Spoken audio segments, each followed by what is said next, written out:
Samantala, idol, sa bayan po ng Bayambang, isinagawa po ang isang public hearing kaugnay po sa Panukalang Ordinansa hinggil sa curfew para sa mga Menor De Edad sa bayan po ng Bayambang.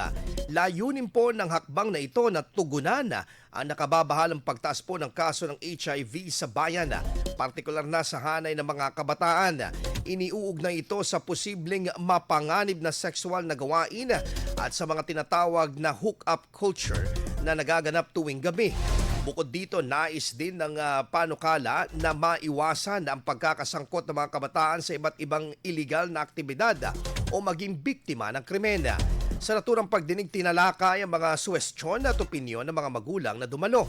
Ilan sa kanila ang nagpahayag ng pagsang-ayon sa curfew dahil makatutulong umano ito upang mailayo mga kabataan sa kaguluhan at kapahamakan sa 10 oras ng gabi.